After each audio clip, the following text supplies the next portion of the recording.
Good afternoon, everybody.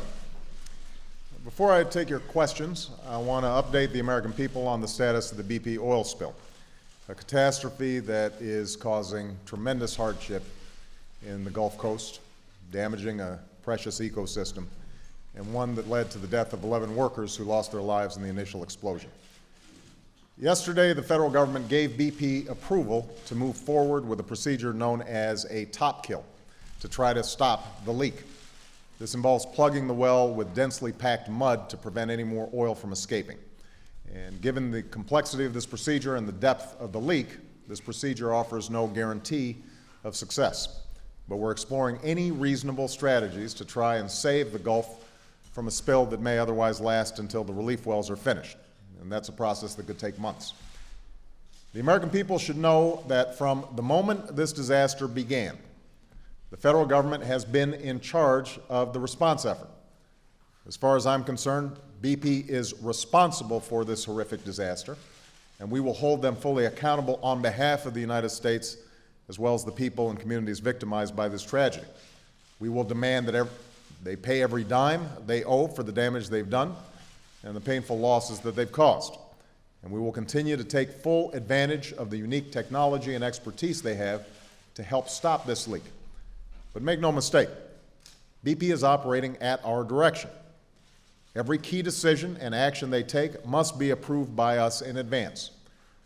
I've designated Admiral Thad Allen, who has nearly 4 decades of experience responding to such disasters, as the National Incident Commander. And if he orders BP to do something to respond to this disaster, they are legally bound to do it. So, for example, when they said they would drill 1 relief well to stem this leak, we demanded a backup and ordered them to drill 2. And they are in the process of drilling 2.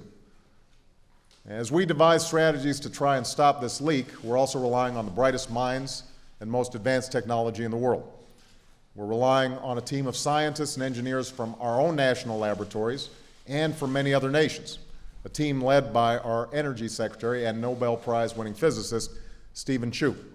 And we're relying on experts who've actually dealt with oil spills from across the globe, though none this challenging.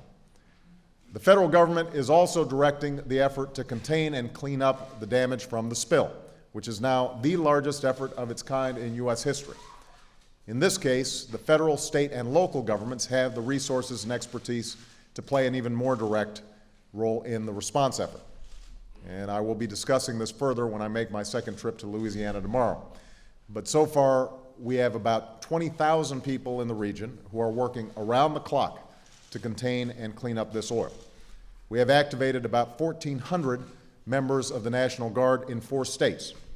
We have the Coast Guard on site. We have more than 1,300 vessels assisting in the containment and cleanup efforts. We've deployed over 3 million feet of total boom to stop the oil from coming on shore. And today, more than 100,000 feet of boom is being surged to Louisiana parishes that are facing the greatest risk from the oil. So we'll continue to do whatever is necessary to protect and restore the Gulf Coast. For example, Admiral Allen just announced that we're moving forward with a section of Governor Jindal's Barrier Island proposal that could help stop oil from coming ashore.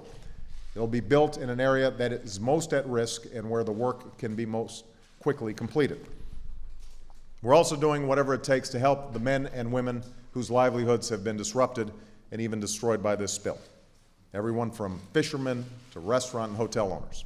So far, the Small Business Administration has approved loans and allowed many small businesses to defer existing loan payments.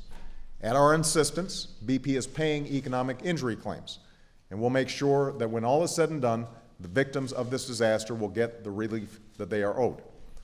We're not going to abandon our fellow citizens. We'll help them recover, and we will help them rebuild. And in the meantime, I should also say that Americans can help by continuing to visit the communities and beaches of the Gulf Coast.